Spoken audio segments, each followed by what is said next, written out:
Hey everyone, I'm Angela Lynn.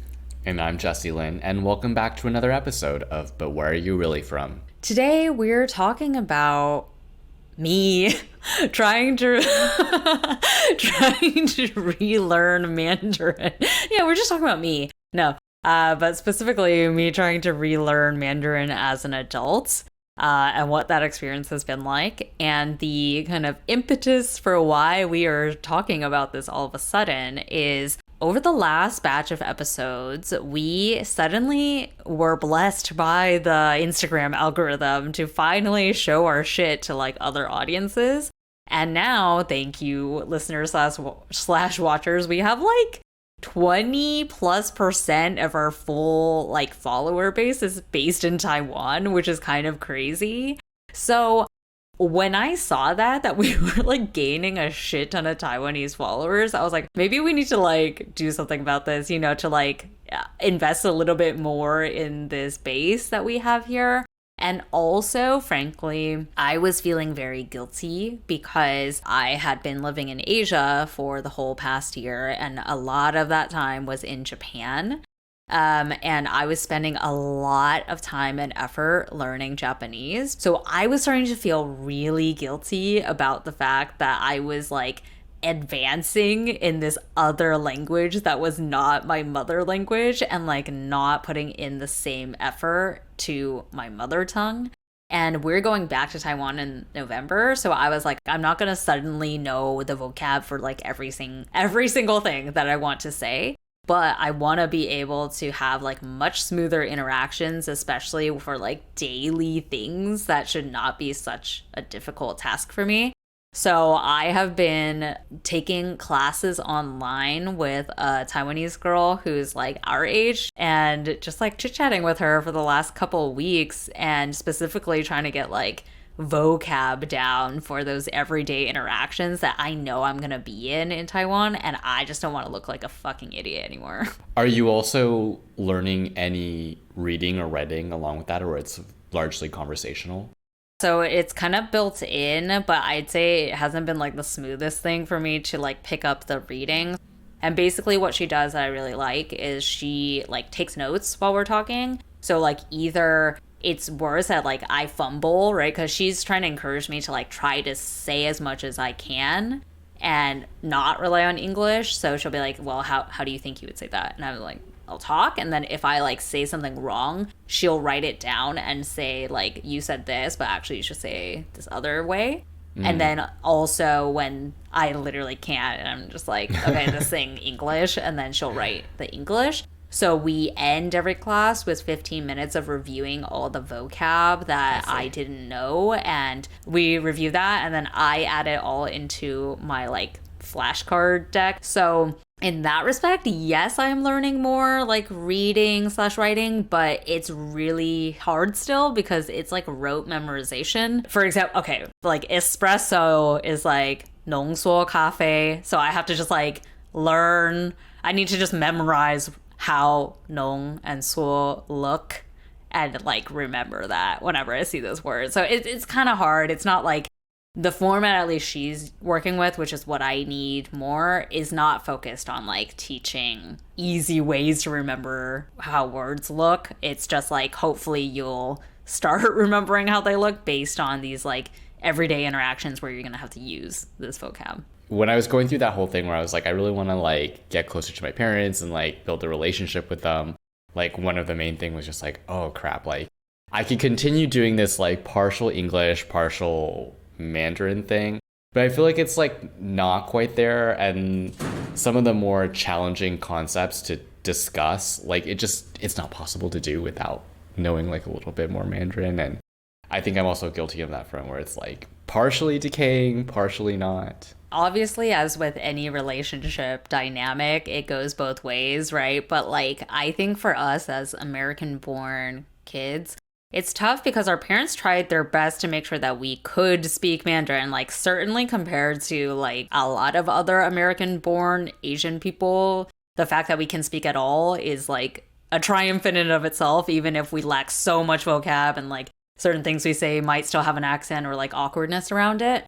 But I think one of the reasons why our Mandarin is not as good as it could be is because our parents let us get away with not using Mandarin too much. So that's something that I noticed, especially when I talk with this teacher now, is like, if I talk the same way I talked with my parents, it would just like, then I start realizing like I'm not really speaking Mandarin that much. So it's nice to have this teacher now because she doesn't let me get away with the like blah blah rando English. So she'll be like, I'll say the thing in English and she'll immediately say like what it is in Mandarin and then take notes on it.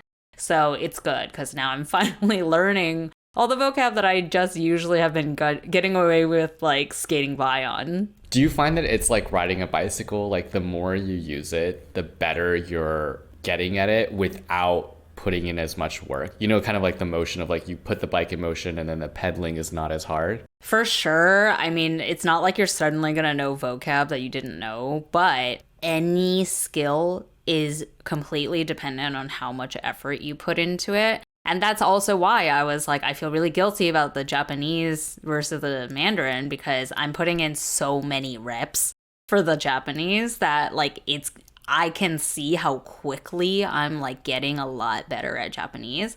And with Mandarin, it's like I'm trying, right? But it's like not the same thing because I'm not also starting from scratch. So it's like grammar is not really an issue for me in Chinese. It's literally mostly like vocab and like related to that, the recognizing the actual words and how to read them for said vocab.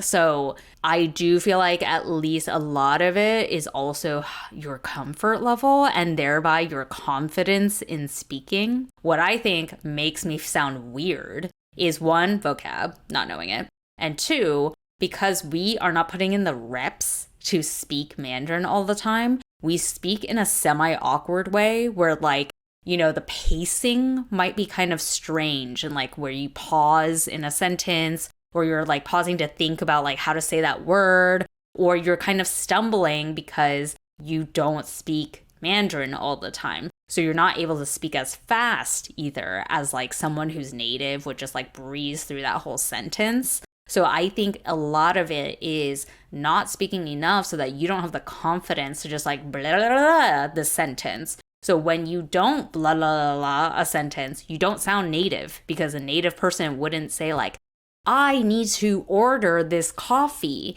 Can you please give me black coffee? Like you would never say it like that, right? Like even if somebody said that whole sentence with the perfect American accent, you would be like, you sound kind of weird, you know? Because they're not saying it in like a natural way. So I think for me, besides the vocab, it's really that. It's like, oh, I'm not speaking this all the time, so I'm kind of talking like this, kind of like a robot. So then it's nice to like force myself to have these reps with this teacher where we're just talking about like everyday whatevs.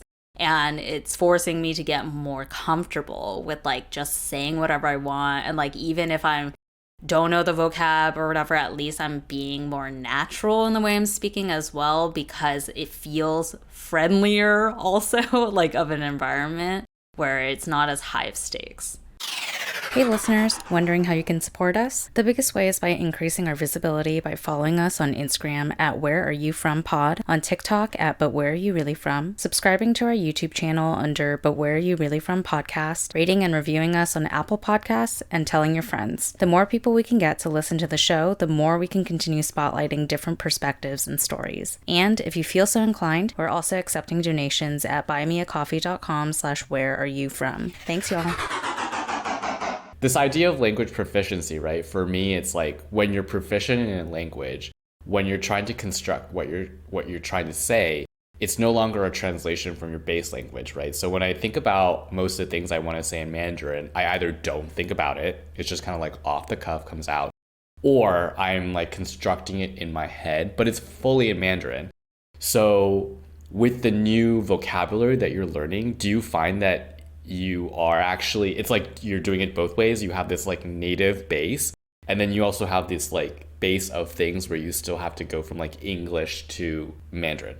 That's something that I've always felt has been the same, regardless of my vocab level, is like you're saying, I think in Chinese, I'm not like, oh, I've mapped out this whole sentence in English. I'm going word by word, like trying to translate it. I'm speaking and it comes out in Chinese, but when I hit a natural roadblock because I don't know the vocab, it comes out in English because I don't know it any other way. So I think that's also why I was kind of like, I don't get what people are saying when they tell me I'm not speaking Mandarin in like the same way as other people, because I'm like, I'm not translating in my head. I'm like just speaking, you know?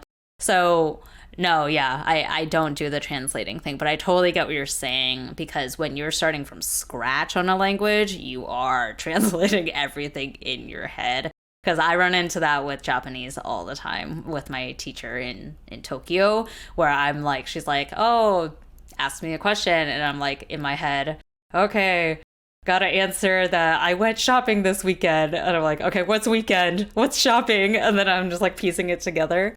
And I run into problems with her all the time too, because I'll be like, oh, I said it. And then she'll be like, oh, that's not how you say it. You would say it like this. I'm like, oh, because in English, that's not what that means. You know, like there's always like little things where it's then like, oh, that's not the same meaning in our two languages. So the reason I said it wrong is because you don't have that same meaning in Japanese for like this verb or whatever. So I also feel I kind of what you were saying, that you don't suddenly understand more vocabulary. I do find though that like I start to pick up the vocabulary much faster when I'm there and I'm just listening to people talk, because it's kind of like, it's a little bit like a Mad Lib. So it's like every 10 words there's like 5 of them missing, and you just like intuit what these 5 words mean, and then when you hear them again you're like, okay.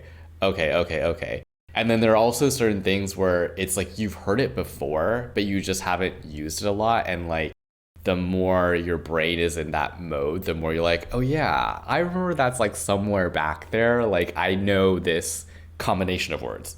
yeah, it's funny. It is like Mad Libs. You're just trying to fill in based on your context, right? Like you're using context clues, and that's how anyone would learn any language. Like if you don't know the words that they're saying, you have to rely on what the context is and like fill in the blank. So I agree. I think vocab is easier to pick up when you've like immersed and you're listening for it, or you've heard similar words, so then you can intuit that something might mean something else. I guess one thing that I'm hoping I will start picking up more, that I'm like, my teacher's like, duh, it's this. And I'm like, that's not a duh for me, is there are all these words that are like translated from English, right?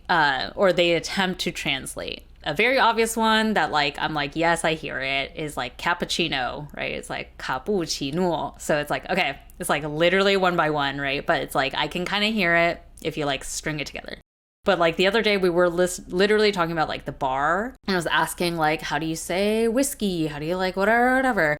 And like I'd have to pull up my whole list to like look at what they actually are. But I swear to God, she's like, oh, whiskey's this. Isn't it obvious based on the sounds? I'm like, I'm sorry, it's not whiskey. Like it's not like you're saying whiskey. You're like really stretching here. Like there are a lot of words where it's like they are stretching, because Mandarin doesn't always have like the matchy like sound as English, as opposed to Japanese. I get away with a lot more in Japanese because they have all these words that are just English but Japanified. And like you can almost make it up sometimes. Like you're like, oh, I don't know how to say this. And you're just like, whiskey sour. And it's like, that's right. That's how you say it. Like if you just say it kind of like it's in Japanese, it's like right. Wait, are you serious? Is that how you order whiskey sour? So it's like you can guess more in Japanese. That's why when she was like, it sounds like English, I'm like, you're smoking something. That doesn't sound like English at all. Like when I was in Taiwan the last time, especially in a coffee shop, because it's all English or like Italian words, right? And it's like, I don't fucking know how to say espresso or whatever at the time. I would just kind of Chineseify it. I'm like, I'm gonna say it in English, but I'm gonna be like Americano, right? But like you don't say Americano. You're like, oh, Americano. And they're like, great. I'm like, cool. I'm glad you even tried. I would be like, make what cafe? It's actually very close. It's 美式 cafe, like American style. Yeah. So a lot of things make sense. It's just like you have to learn it to know what it was. Yeah. Anyway, so I'm happy that I'm learning it. my mom gave me a little bit of shit because actually I thought my parents would be really happy that I'm like investing in learning my mother language and whatever. But my mom was like, what? You're learning Chinese? She was like, what? You're paying someone to learn Chinese? Like, just ask me what you need to know. And I'm like, I'm sorry, you're like 70 years old. I'm not gonna ask you how to say like everyday situations that I want to be in, especially like social settings and stuff. And also, she doesn't know for like a lot. That's the whole point, is like I can't say certain things to her because she doesn't know what I'm saying in English. Like, for example, I was explaining like Ramon's shit, and I was like, how do you say crypto in Chinese? You know, how do you say Bitcoin in Chinese? And she's like, oh, you say it like this. I'm like, my mom would never know that. I feel like my parents would just say Bitcoin. Right? That's what I'm saying. It goes both ways. Is because they live here too, so they're like, it's easier to just say the English word because they know what it is and they didn't bother learning the Mandarin translation. Well, listeners, we hope you had a fun journey with us as we talked about picking up and relearning the mother tongue. I'm sure many of you guys have also had the same journeys, especially if you're trying to be able to communicate with your loved ones better, or just be able to more fluently slip into the local lingo. We would love to know and hear from you your experiences on if any of you have tried relearning your mother tongue. Successes, wins, losses. Let us know in the comments or other socials that you follow us on. Yes, and don't let anyone bring you down. It's a good thing that you're learning this shit. Yes. Okay? My teacher was proud of me. My first like lesson, she was like, oh, that's like really admirable of you to want to do that. Because she was like, honestly, like a lot of American-born Taiwanese people just like come to Taiwan and they're like, ID gaff, I'm just gonna speak English or like whatever my, limited whatever it is, and I don't care about deepening it. So she's like, good on you. So good on all of you that are trying to relearn or improve your mother language, because it's always good to have options too. So learning languages is always a good thing. So keep at it. And yeah, come back next week because we will have another fresh episode for you then. And until then, 再见, bitches.